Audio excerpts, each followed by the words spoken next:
वंदे मातरम। आप सभी का नेटवर्क 10 के खास कार्यक्रम चर्चा खास में स्वागत है। मैं हूं संजय गिरी गोस्वामी और आज हम बात करेंगे चारधाम यात्रा में श्रद्धालुओं की भारी संख्या उमड़ रही है, भारी भीड़। वहां स्थिति यह है कि चारधाम में क्षमता से अधिक श्रद्धालु प्रतिदिन पहुंच रहे हैं।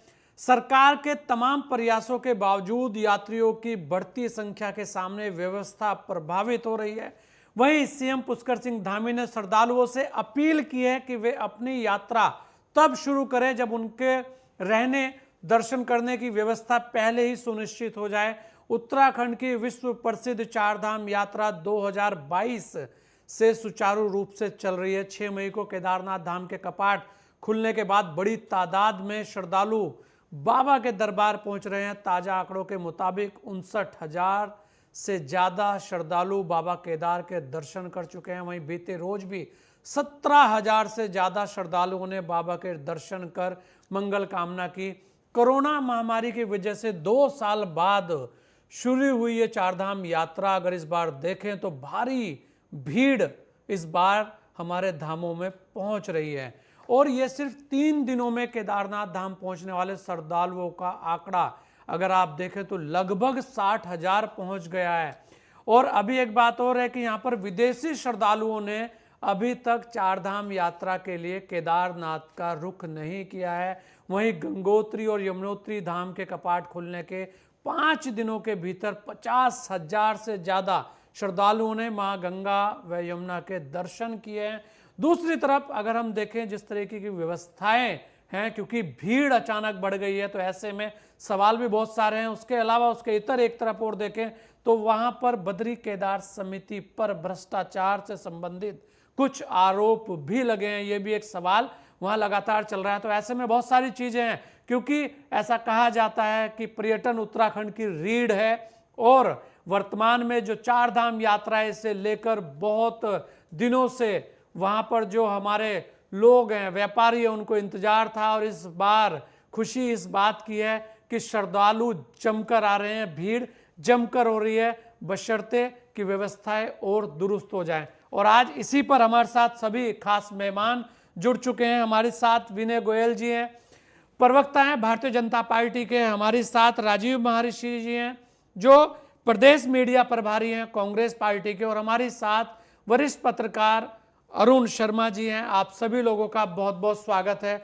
मैं अरुण शर्मा जी आपके पास आऊँगा। आपके सामने भी बहुत सारी चीज़ें आ रही हैं। श्रद्धालु की जो एक तरीके से तादाद है, जो भीड़ है अरुण जी, इस बार बढ़ गई है। तो ऐसे में क्योंकि देखिए रास्ते भी वही हैं, मंदिर भी वही हैं, और ये नहीं हो सकता कि हम उसे खींचकर बड़ा कर दें।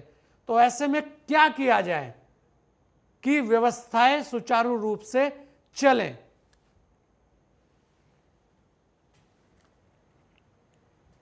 संजय भाई, ये खुशी की बात है कि इस बार 2 साल के बाद पूरे देश विदेश के श्रद्धालुओं को चारधाम यात्रा में दोबारा से आने का मौका मिल रहा है। निश्चित तौर पर 2 साल बहुत बुरा दौर था जब कोरोना महामारी ने सब कुछ ठप किया था। और निश्चित तौर पर उत्तराखंड के होटल व्यवसायी, गेस्ट हाउसेस के मालिक, जो हमारे टैक्सी बसें का संचालन करते हैं लोग, सभी की आर्थिक स्थिति इन 2 सालों में बहुत विकट हुई, क्योंकि उन चीज़ों के रखरखाव में उनका पैसा नियमित तौर पे जाता है। और अब 2 साल बाद जिस तरह यात्रा उमड़ी है, मैं कल शाम तक के आंकड़े देख रहा था। 3 तारीख से यात्रा शुरू हुई और कल बद्रीनाथ के कपाट खुले। लगभग 1.5 लाख से ज़्यादा श्रद्धालु इन धामों में जो अलग अलग तारीखों को खुले पहुंच चुके हैं जी। निश्चित तौर पर हमारा इंफ्रास्ट्रक्चर इतनी भीड़ की उम्मीद नहीं कर पा रहा था। जो खासकर पुलिस है, प्रशासन है, अंदाज था कि यात्रा बढ़ेगी, लेकिन इतनी तादाद में श्रद्धालु इन धामों का रुख करेंगे ऐसी उम्मीद पूरी तरह नहीं थी। ऐसा भी कहा जा रहा था, और लगभग अभी ये तक भी कहा जा रहा था कि भाई 8 कम से लाख कम से कोरोना ज्यादा जैसी स्थिति आ रही है, कोरोना दोबारा एक चौथी लहर की तरफ आ रहा है, इस तरीके की बातें थी। तो शायद अंदाजा ये लगाया पुलिस ने और प्रशासन ने कि शायद कम श्रद्धालु आएगा, क्योंकि कहीं ना कहीं श्रद्धालुओं में ये डर रहेगा कि यार अभी कोरोना बढ़ रहा है तो कम भीड़ में जाए, लेकिन यहां तो भीड़ ने सारे रिकॉर्ड तोड़ दिए अरुण जी।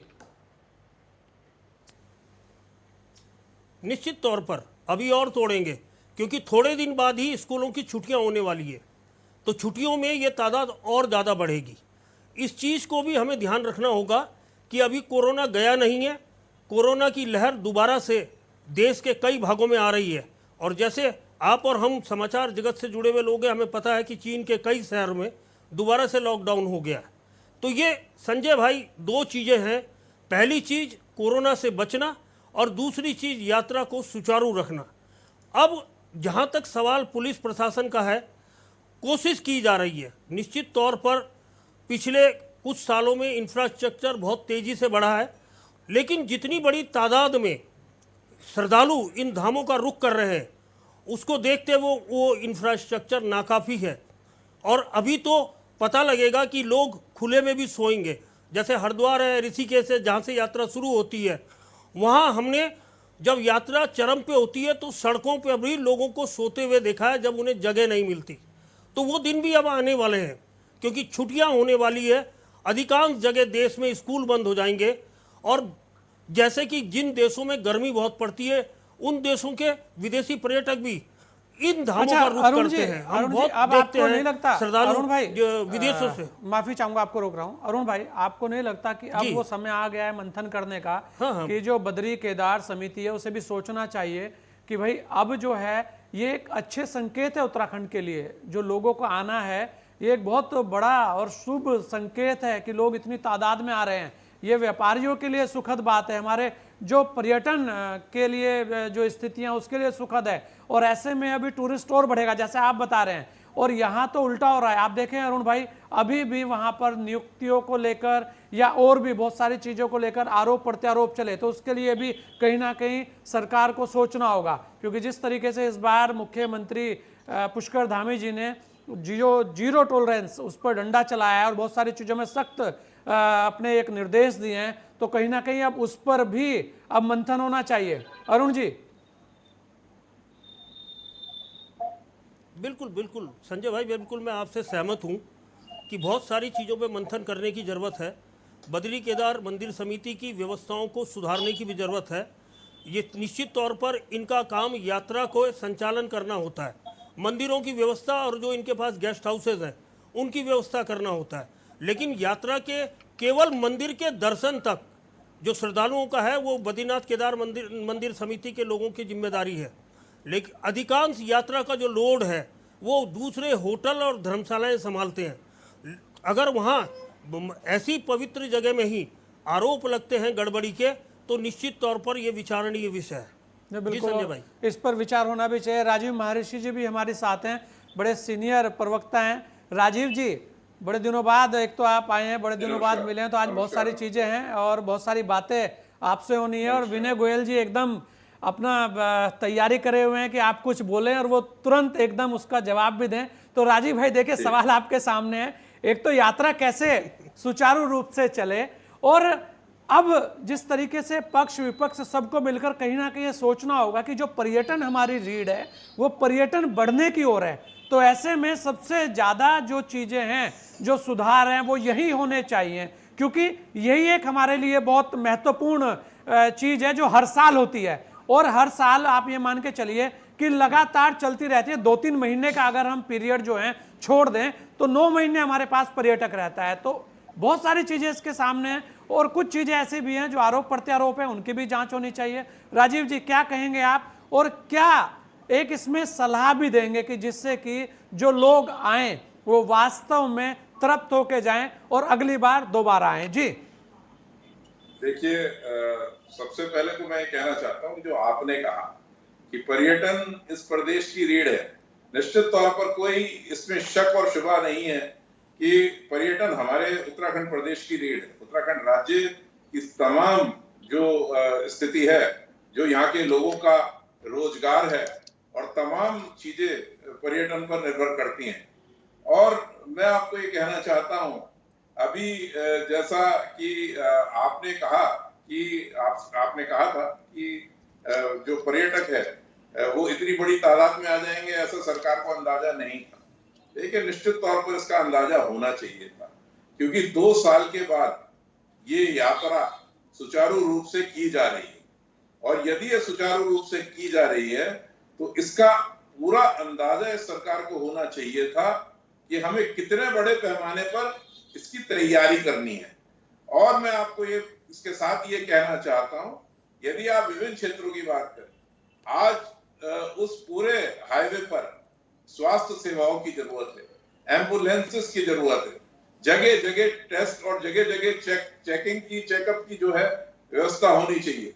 कई लोग तो देखिए, बुजुर्ग लोग हार्ट अटैक से ही उन लोगों की वहां पर मृत्यु हो जाती है, निधन हो जाता है, और बहुत लोग एक्सीडेंट्स बहुत होते हैं। आज सड़क की व्यवस्था देखिए कितनी खराब है।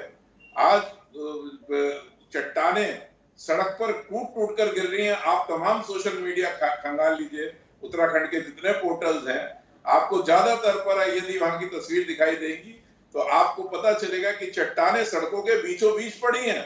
उसके लिए कोई वैकल्पिक व्यवस्था नहीं है कि किस तरीके से उन चट्टानों को हटाया जाए, किस तरीके से हो। अगर वो भ्राम भरोसे है, पूरे पूरे दिन 24-24 घंटे, 48-48 घंटे जो यात्री है उनके फंसने का अंदेशा है, और तमाम सड़कें जो है उनकी क्या स्थिति है। आज आप ऑल वेदर रोड की बात करते हैं, और ऑल वेदर रोड की बात कर रहे हैं, और स्थिति सड़कों की है, सड़कें खराब है, चट्टाने टूट टूट कर गिर रही है। आज आप बिजली की स्थिति देख लीजिए, बिजली की क्या स्थिति है। मैं आपको बता देना चाहता हूं कि कपाट खुलने से पहले सुबह से लेकर रात तक बिजली नहीं आई, और जो है बद्रीनाथ धाम पर बिजली नहीं थी, और तमाम जो है पूरे दिन वहां पर अंधेरा था, पूरी रात तक वहां अंधेरा रहा है, और ये बिजली की व्यवस्था इस प्रकार के तमाम पर्यटक वहां परेशान था। इसके बाद ही मैं बता देना चाहता हूँ, पानी पीने की क्या व्यवस्था है, वो भी कुछ नहीं है। ना पानी की व्यवस्था है, ना बिजली की व्यवस्था है, ना सड़कों की व्यवस्था है, ना सड़कों की सफाई की व्यवस्था है, ना दवाइयों की व्यवस्था है। तमाम ऐसी चीजें हैं जिनको जो है सरकार को सोचना चाहिए। देखिए, हमारे प्रदेश के लोगों की, हमारे जो दूरस्थ पर्वतीय क्षेत्रों में जो लोग निवास करते हैं, उनकी लाइफ लाइन है ये चार धाम यात्रा, उनकी लाइफ लाइन है। उनके पूरे साल का, उनका पूरे साल की जो इनकम है, उनके पूरे साल के जो खर्चे हैं, इस पर डिपेंड करते हैं। कोई ठेले लगाता है, कोई खोपचा लगाता है, कोई खोखा लगाता है, तमाम ऐसी चीजें हैं। लोग वहां आप जाएंगे तो बेचारे बच्चे आपको सड़क पर बेर और इस तरीके के छोटे मोटे जो उनके फ्रूट्स होते हैं वो बेचते हुए आपको मिलेंगे कई जगह पर। ये नहीं है कि एक आध स्थान पर। तो मैं ये कह रहा हूं कि वहां की जो पूरी लाइफ लाइन हमारे इस प्रदेश की है, वो इससे जुड़ी हुई है, और यदि वो जुड़ी हुई है तो क्या सरकार को इसके लिए बढ़िया व्यवस्था नहीं करनी चाहिए? इसमें क्या कहीं कोई परेशानी होनी चाहिए? आपको पता है कि अभी यात्रा आरंभ हुए कितना समय हुआ है, 5-6 दिन हुए हैं, और 12 से ज्यादा लोगों की मृत्यु हो चुकी है अलग अलग एक्सीडेंट्स में। तो आप देख सकते हैं, ये ऑन रिकॉर्ड है, ये मैं अपनी तरफ से नहीं कह रहा हूं। तो ये तमाम ऐसी चीजें हैं जिस पर सरकार को ध्यान देना चाहिए था। और अब क्योंकि ये यात्रा शुरू हो गई है, तो आपने मेरे से कहा कि सरकार को हमें सजेशन देना चाहिए, हमें एडवाइस देनी चाहिए, हमें राय देनी चाहिए। तो हमारी राय यह है कि सरकार को ये तमाम जो व्यवस्थाएं जो मैंने आपको बताई, इनको दुरुस्त करना चाहिए, क्योंकि इस पर ही हमारे लोगों का रोजगार निर्भर करता है। संजय जी, इसका हमें इस सरकार को पूरी गंभीरता के साथ इस पर विचार करना चाहिए, और सभी को साथ लेकर उस यात्रा को चलाना चाहिए। केवल भगवान का नाम लेकर चुनाव जीतने से कुछ नहीं होता है। चलिए विनय गोयल जी, बहुत सारी चीजें हैं आपके सामने। और एक बात और, क्योंकि राजीव महर्षि जी शायद उसे थोड़ा सा, जो मंथन वाली बात थी हमारी कि अब मंथन करने की भी जरूरत आ गई है, उसे थोड़ा सा घुमा गए हैं, क्योंकि बड़े वरिष्ठ हैं हमारे। चलिए विनय जी, क्या कहेंगे आप? क्योंकि एक तो ये बात भी है कि कहीं ना कहीं जो अपील मुख्यमंत्री जी ने की है, वो वास्तव में उस तरीके की अपील सबको करनी चाहिए कि लोगों को भी ये ध्यान रखना होगा कि आप जब जा रहे हैं तो क्या आपकी व्यवस्था वहां हो पा रही है। ये भी एक बहुत बड़ा सवाल है। इसे लेकर प्रचार प्रसार जिस तरीके का होना चाहिए, उसमें शायद कहीं ना कहीं विनय गोयल जी थोड़ी सी कमी दिख रही है। क्योंकि अकेले मुख्यमंत्री जी कहे जाएं, अकेले सरकार ही सब करे, तो ये तो संभव नहीं है। इसका बीड़ा कहीं ना कहीं जो मंदिर समिति है उसको भी उठाना चाहिए कि भाई अब यहाँ पे ये तरीके की व्यवस्थाएं हैं, इतनी व्यवस्थाएं नहीं है, आप इस तरीके से नहीं, इस तरीके से रूट देख लीजिए। ये बहुत सारी चीजें हैं, इसे लेकर थोड़े सवाल चल रहे हैं, लेकिन हम फिर कहेंगे कि एक बहुत बड़ा शुभ संकेत है उत्तराखंड के लिए कि लोग वहां पर इतनी तादाद में आ रहे हैं। विनय गोयल जी, धन्यवाद संजय जी। सबसे पहले तो मैं आपको इस बहुत ही सुंदर विषय पर चर्चा आयोजित करने के लिए बहुत बहुत बधाई और धन्यवाद देता हूं। और हम सभी को, जितने भी हम इस चर्चा पैनल में भाग ले रहे हैं, एक बात समझने की आवश्यकता है। चाहे वो आप हैं, चाहे हमारे प्रिय अरुण शर्मा जी हैं, चाहे प्रिय राजीव महर्षि जी हैं, चाहे मैं हूं, हम सब लोग इस यात्रा के एक प्रकार से होस्ट हैं। हमारे परिवार में एक प्रकार से हम लोगों को आमंत्रित कर रहे हैं, हम लोगों को बुला रहे हैं कि हमारे प्रदेश में आइए, हमारे तीर्थाटन कीजिए, पर्यटन कीजिए, यात्रा कीजिए। और इसके लिए हमें कोई भी अनावश्यक नेगेटिव बात करने से बचना चाहिए। और जहां भी कहीं अगर कोई आवश्यकता महसूस होती है और अगर कोई कमी लगती है तो निश्चित रूप से उसके बारे में उचित स्थान पर हमें संज्ञान में लाना चाहिए। केवल हम ठीक है, मैं मान लिया विपक्षी दल का प्रवक्ता हूं, तो जरूरी नहीं कि मैं हर चीज पर केवल मैं आलोचना ही करूं और सरकार को कटघरे में खड़ा करने का प्रयास करूं। मैं इस अवसर पर जो अरुण जी ने जो बात कही कि जो हमारा पिछला 2 साल का समय गया है, कोरोना पीरियड के कारण से बहुत सारे हमारे भक्तों की, तीर्थयात्रियों की मन्नतें जिन्होंने मांगी थी कि वो बाबा के दरबार में जाएंगे, 4 धाम के यात्रा पर जाएंगे, वो एक प्रकार से इकट्ठा होती चली गई और एक बहुत बड़ा बैकलॉग हो गया। और ईश्वर की कृपा से, बाबा केदारनाथ की कृपा से, बद्रीनाथ जी की, गंगोत्री यमुनोत्री जी की कृपा से इस बार ऐसा अवसर बना है कि लग रहा है कि चीजें ठीक होने की तरफ जा रही हैं। तो मुझे लगता है कि हम सबको मिलकर इस जो शुभ समय का शुभ संदेशों से ही एक प्रकार से स्वागत करना चाहिए। और सारी चीजों की व्यवस्थाओं के सुधारने में, अगर हमारे परिवार में भी कहीं कोई आयोजन होता है तो हमें लगता है कि अगर कहीं कोई कमी रह जाती है तो हम सब मिलकर उसका समाधान करने का भी प्रयास करते हैं। सरकार ने पर्याप्त व्यवस्थाएं की हैं और जिस प्रकार से कार्य पूरे 4 धामों में। अच्छा विनय जी, क्योंकि अभी जो जिस तरीके से भीड़ बढ़ती दिख रही है, अब तो अंदाजा हो गया होगा, क्योंकि ये भीड़ अभी जिस तरीके से अरुण शर्मा जी ने बताया कि 21 तारीख 22 तारीख तक लगभग स्कूलों की छुट्टियां हो जाएगी, बहुत बड़ा विषय है वो, बहुत बड़ी बात है वो। तो ऐसे में भीड़ और बढ़ेगी। और उसके अलावा 4 धाम यात्रा की भीड़ के अलावा जो नैनीताल, जो मसूरी, धनोल्टी, ओली, वो जो भीड़ है अभी वो भी आनी है।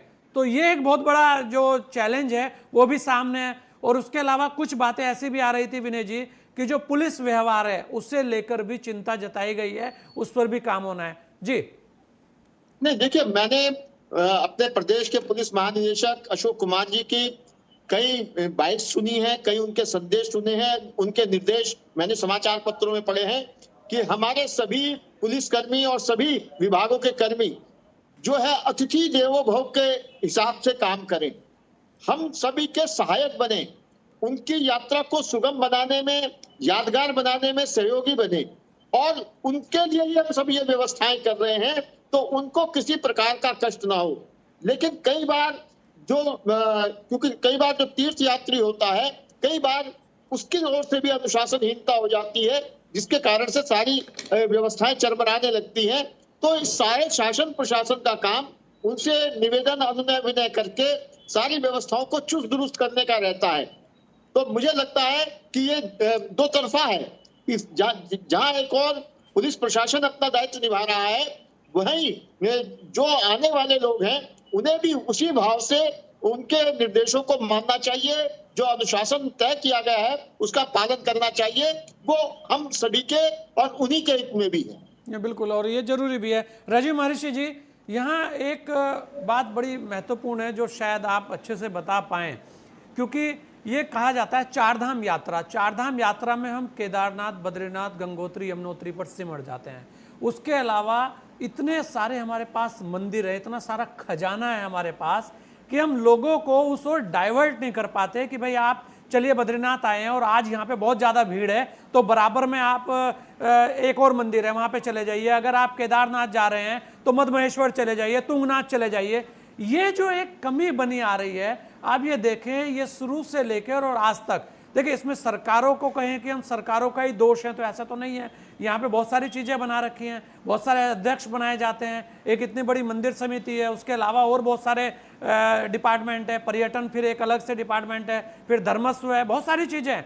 तो वो जो कमी है उसे लेकर आप क्या कहेंगे कि वास्तव में ये जो भीड़ है जो आ रही है, इसका स्वागत करते हुए इसे वापस ना भेज के इसके अंदर ये ना बताकर कि भाई यहाँ दर्शन नहीं हो पाएंगे, इसे डाइवर्ट करने की कोशिश की जाए और एक रोटेशन जो बन सकता है वो बनाया जाए। राजीव जी, देखिए निश्चित तौर पर तमाम जो गढ़वाल और कुमाऊं है, तमाम मंदिरों से भरे पड़े हैं। आप देखिए, आप केवल गढ़वाल की हम लोग बात करते हैं, जैसा कि आपने कहा कि हम चार धाम यात्रा की बात करते हैं, गढ़वाल क्षेत्र की बात कर लेते हैं, हम चमोली की बात कर लेते हैं, बद्रीनाथ जी से रिलेट करते हैं, हम केदारनाथ जी से रिलेट कर हम रुद्रप्रयाग की बात कर लेते हैं, हम यमुनोत्री को उत्तरकाशी से जोड़ देते हैं और यमुनोत्री को जो हमारा गंगोत्री है उसको भी आप उत्तरकाशी क्षेत्र से जोड़ देते हैं। और मैं कहूंगा कि गौमुख एक बहुत बड़ी यात्रा है, बहुत एक है तो निश्चित तौर पर थोड़ा मुश्किल या कठिन यात्रा है, वो मैंने करी हुई है और स्वयं जो है उसका अनुभव किया हुआ है। तो वो यात्रा जो है बहुत ज्यादा कठिन है और ऐसी ऐसी यात्राएं हैं जो लोग करना चाहते हैं। और केवल गढ़वाल में ही नहीं, जैसा मैंने आपसे कहा, देखिए गौरजू देवता का मंदिर है कुमाऊं में, अल्मोड़ा में, आपके कैंची धाम है नैनीताल के पास, जो है कैंची, वहां पर एक जगह है तो उसके पास कैंची धाम का बहुत बड़ा आश्रम है। आप देखिए कितनी मान्यता, आप सोशल मीडिया में आप देखते होंगे, तमाम ये इन मंदिरों के नाम जो हाईलाइटेड रहते हैं। ऐसे में पूरे संसार का आदमी उसको जो है वहां पहुंचना चाहता है और हमें उसके लिए बिल्कुल एक, आपने बहुत अच्छी बात कही, हमें उसके लिए एक रोड मैप बनाना चाहिए। हमें निश्चित तौर पर ये बहुत अच्छा आपका सजेशन है, उसका हम स्वागत करते हैं। निश्चित तौर पर हमें जो है उसमें जो है हमें किस प्रकार से वो किस शेड्यूल के तहत वो आवंटित किए जाए स्थान, किस तरीके से उसका एक ऑनलाइन एक बहुत अच्छा उसका एक सिस्टम होना चाहिए। केवल ये सिस्टम अपने पॉलिटिकल उपयोग के लिए नहीं होना चाहिए, वो सिस्टम जो है ऑनलाइन पर्यटक की सुविधा के लिए होना चाहिए। आप हम देखिए तमाम राजनीतिक पार्टियां आज अपने को चुनाव जिताने के लिए जो है तमाम प्लानिंग्स कर लेते हैं और किस तरीके से कमेटीज बननी है, किस तरीके से मीडिया हैंडल करना है, ये सारी चीजें करी जाती है राजनीतिक दलों द्वारा। लेकिन सरकार एक बहुत बड़ी चीज है, सरकार को जो है इसका एक कॉन्क्रीट रोड मैप बनाना चाहिए और किस प्रकार से इसका ऑनलाइन एप्लीकेशन हो कि किस प्रकार से कौन सा पर्यटक कब कहाँ जाएगा और कितनी लिमिटेशन एक पर्यटक स्थल की है, कितना यात्री इस पे जा सकता है। मुझे याद है कि जब मैं गौमुख गया था तो दिन में 17 लोगों को ही परमिशन मिला करती थी।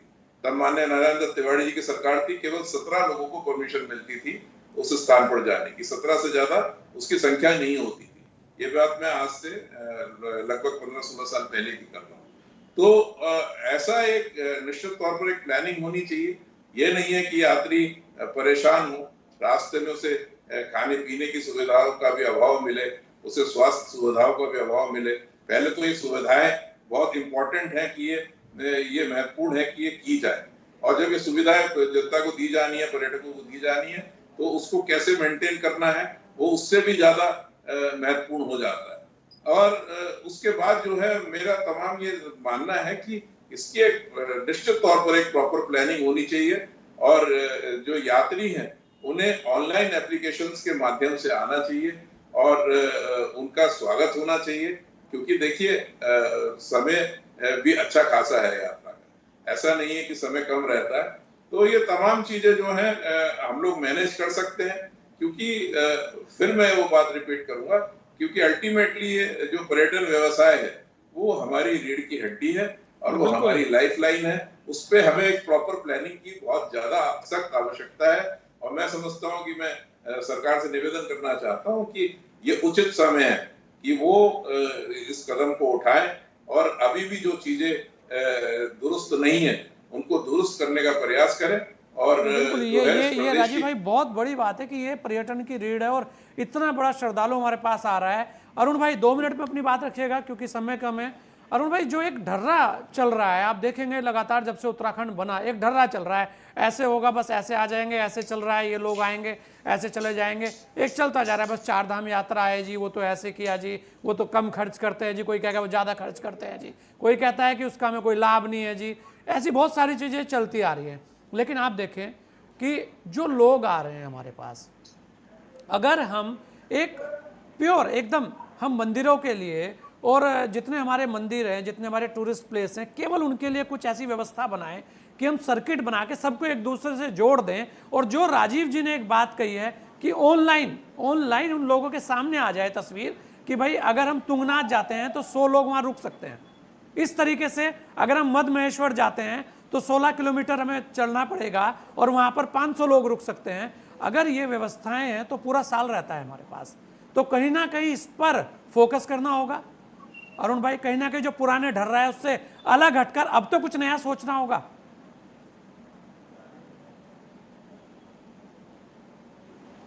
निश्चित तौर पर संजय भाई 2 चीजें हम लोग घालमेल कर रहे हैं।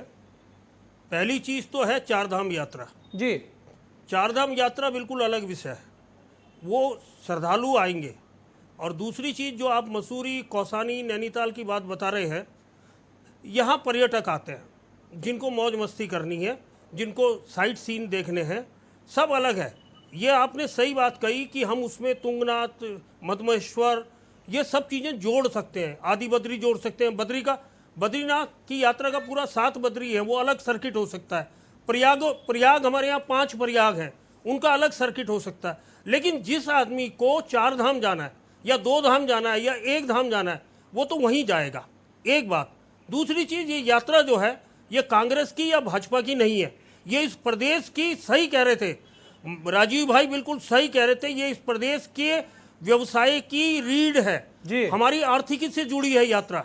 अगर यात्रा नहीं चलेगी और प्रॉपर नहीं चलेगी, निश्चित तौर पर जिस श्रद्धालु को यात्रा के दौरान कोई तकलीफ होगी वो वापस जाके 10 आदमियों को बताएगा मेरे साथ ये व्यवहार हुआ या मुझे ये तकलीफ हुई या मैं इतनी देर जाम में फंसा रहा। ये बहुत बड़ा संकट है। आप इस पे एक दिन पूरी डिबेट कर सकते हैं कि जगह जगह जाम क्यों लग रहे हैं, जब हमारा पुलिस प्रशासन मौजूद है, प्रशासन मौजूद है, सारा तंत्र यात्रा की तैयारी में लगा हुआ है, तो जगह जगह जाम क्यों लग रहे हैं? एक मतलब 3-3, 4-4, 5-5 घंटे के जाम लग रहे हैं, पूरे दिन के जाम लग रहे हैं। तो वो श्रद्धालु जो आ रहा है यात्रा के लिए, वो निश्चित दिन लेके आता है। अगर दिल्ली से कोई श्रद्धालु 2 धाम के लिए चला है तो 2 धाम को 5 या 6 दिन में खत्म करेगा, उसके अलावा कहीं नहीं जाएगा।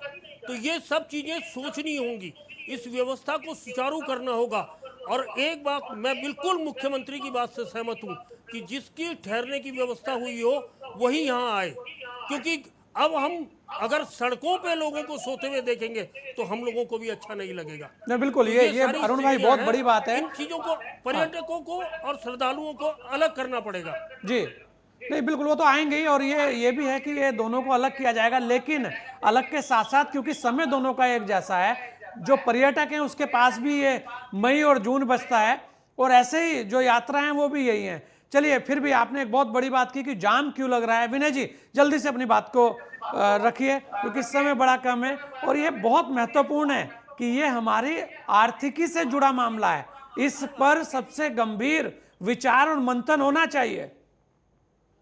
संजय देखिए, सबसे बड़ी बात यही है कि जब कभी भी आवश्यकता और जितनी व्यवस्थाएं हैं उससे अधिक लोग कहीं भी आते हैं तो सारी व्यवस्थाएं छोटी पड़ जाती हैं और शासन प्रशासन को भी, आने वाले पर्यटकों को भी, तीर्थयात्रियों को भी, सभी को कहीं ना कहीं असुविधा का सामना करना पड़ता है। तो ये बिल्कुल ऑनलाइन व्यवस्था है और इस बार जितने भी तीर्थयात्री आ रहे हैं सबको जो जीपीएस युक्त जो QR कोड से जुड़े हुए हैं, ऐसे सबको बैंड दिए जा रहे हैं। सब यात्रियों का पता रहता है कि किस यात्री ने दर्शन कर लिए, कितने यात्री आए हैं। इतनी व्यवस्थाएं बन गई हैं और भी व्यवस्थाएं बनाई जा रही हैं, और जो भी और अच्छे सुझाव आएंगे सरकार उन सबको अंगीकार करते हुए व्यवस्थाओं को और चुस्त दुरुस्त करने के लिए बिल्कुल तत्पर है। किसी प्रकार के किसी भी तरह से यात्रा को एक अभूतपूर्व यात्रा बनाने का संकल्प हमारी सरकार का है। माननीय मुख्यमंत्री जी ने स्पष्ट रूप से कहा है कि इस बार की यात्रा एक यादगार यात्रा होगी, उसके लिए हम सभी को मिलजुल कर प्रयास करने होंगे। चलिए, बिल्कुल, और मिलजुल कर प्रयास से ही ये यात्रा भी सफल रहेगी। और कहीं ना कहीं ये फिर हम कहते हैं कि ये सभी का प्रयास इसमें होना चाहिए कि नकारात्मकता इसमें ना रहे, सकारात्मक सब लोग इसमें रहे। ये बहुत बड़ी बात है। चलिए, आप सभी लोगों ने अपना समय में दिया, इसके लिए आप सभी लोगों का बहुत बहुत धन्यवाद। तो चारधाम यात्रा शुरू हो चुके हैं। मुख्यमंत्री जी खुद लोगों से अपील कर रहे हैं कि सभी लोग ये सुनिश्चित कर लें कि उनको रहने की व्यवस्था हो गई है, दर्शन की व्यवस्था हो गई है, तभी वो निकले। क्योंकि ये भी अच्छा नहीं रहेगा कि आप लोगों को वहां किसी भी प्रकार से रुकने की व्यवस्था ना हो पाए और आपको जंगलों में रुकना पड़े, तो ये ठीक नहीं रहेगा। आपको भी खुद सोचना चाहिए, क्योंकि ये जिम्मेदारी केवल और केवल प्रशासन या पुलिस की नहीं है, ये जिम्मेदारी हर किसी की है, हर उस श्रद्धालु की भी है जो वहां जा रहा है। इस चर्चा खास में इतना ही। दीजिए मुझे इजाजत। जय हिंद।